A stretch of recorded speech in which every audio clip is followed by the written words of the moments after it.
Good morning बच्चों। आज हम हिंदी और संस्कृत प्रश्न पत्र संधि पढ़ाने जा रहा हूँ। हिंदी और संस्कृत में संधि पूछा जाता है और संधि में आपको जस्त्व संधि पढ़ाएंगे और जस्त्व संधि का सूत्र है झलाम जस झसी। आइए समझाते हैं आपको। झलाम जस झसी, झल के बाद झस आए तो झल के स्थान पे जस आदेश हो जाता है। कहने का तात्पर्य है, नियम लिखा भी दिए हैं कि झल के बाद झस आने पर झल के स्थान पर जस आदेश हो जाता है। ध्यान से देखिएगा, कह रहा है झल के बाद जस, झस आने पर झल के स्थान पे जस आदेश हो जाता है। अब सबसे बड़ी समस्या है, झल क्या है, झस क्या है, जस क्या है। इन तीनों को हम आपको बताते हैं।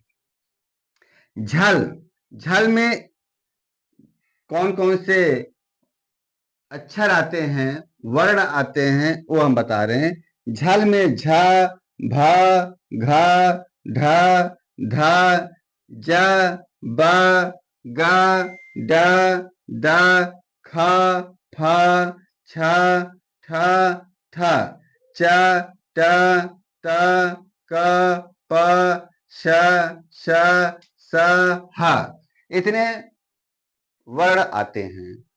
और झस में क्या आता है, झ, भ, घ, ढ, ध, ज, ब, ग, ड, द।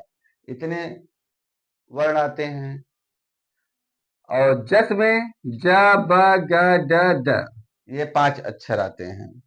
कहने का मतलब है कि झल इन वर्णों के बाद अगर झस आए तो इनके स्थान पे ये जस आदेश हो जाता है। ऐसे में याद करना आपको थोड़ा कठिन लग रहा होगा, तो ऐसे आप समझ लीजिए कि झल, झल का मतलब वर्गों का पहला, दूसरा, तीसरा, चौथा अक्षर है और तीनों सा है, इसी को हम झल कहते हैं। और झस किसे कहते हैं, वर्गों का तीसरा और चौथा वर्ण को हम झस कहते हैं। जस किसे कहते हैं, वर्गों का तीसरा वर्ण, तीसरा वर्ण जिसे क, ख, ग, तीसरा। आइए हम समझाते हैं और अच्छे से। जैसे मान लीजिए ये क, ख, ग, घ, अंगा, च, छ, ज, झ, ञ, ट, ठ, ड, ढ, ण, त, थ, द, ध, न, प, फ, ब, भ, म। व्यंजन में सब में हलंत लगता है, सब में हलंत लगा दीजिए। इसको हलंत कहते हैं। जो लाइन नीचे हम खींच रहे हैं इसको हम हलंत कहते हैं। ये 5 वर्ग हैं, पहला वर्ग, दूसरा वर्ग, तीसरा, चौथा, पांचवा। अब कह रहा है ना, हम क्या बता रहे हैं आपको, झल वर्गों का पहला, दूसरा, तीसरा, चौथा वर्ण आते हैं। तो पहला ये हो गया, दूसरा ये हो गया, तीसरा ये हो गया, चौथा ये हो गया, पांचवा ये हो गया। तो वर्गों का पहला, दूसरा, तीसरा, चौथा, मतलब आपको यहां से लेके ये पूरा क्या हो गया, आपका झल हो गया। क्या हो गया बच्चों, झल। और तीनों सा और है, इसी को हम झल कहते हैं।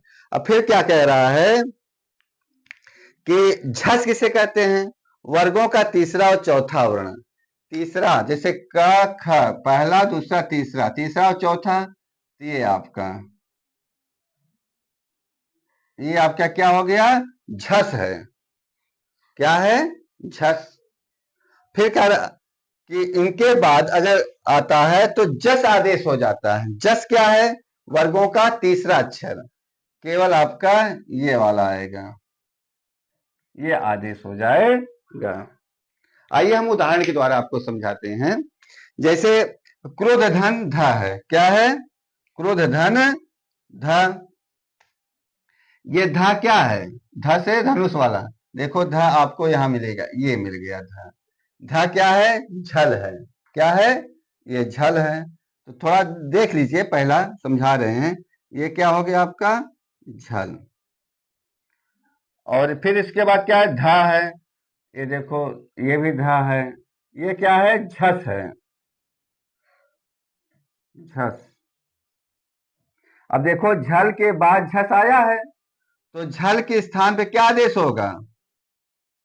झल के स्थान पे जस आदेश होगा। क्या आदेश होगा? जस।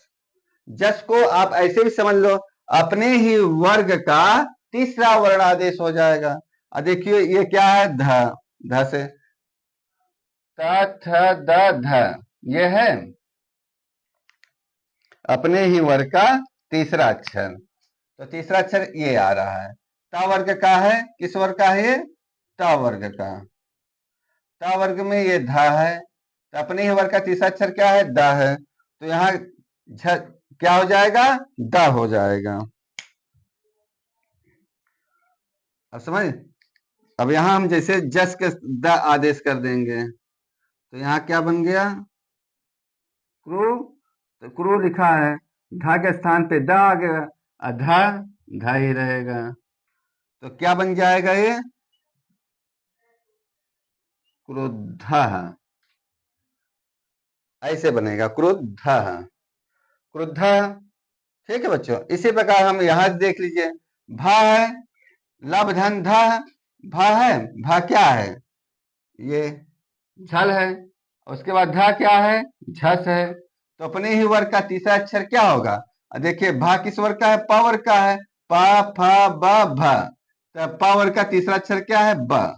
तो ल भा के स्थान पे ब आदेश हो गया। फिर क्या बन गया? ध। तो क्या हो गया बच्चों? लब्ध। अब समझ में आ गया होगा। दोग धन धा। घ देखिए, घ क्या है? ये है, झल है। उसके बाद धा क्या है? झस है। तो घ के झल के स्थान पे क्या आदेश हो जाएगा? जस आदेश हो जाएगा। जस का मतलब अपने ही वर्ग का तीसरा अक्षर। तो अपने घ, तो ये क्या हो जाएगा? घ पहले है, ये घ। घ का अपने ही वर्ग का तीसरा अक्षर क्या है? ग है। तो यहाँ क्या बन जाएगा? दो ग धन धा। तो क्या बन जाएगा बच्चों? दोग्धा। दोग्धा। ठीक बच्चों, ये है आपका जस्व संधि। ठीक बच्चों, आप चैनल को लाइक कीजिए, सब्सक्राइब कीजिए। धन्यवाद।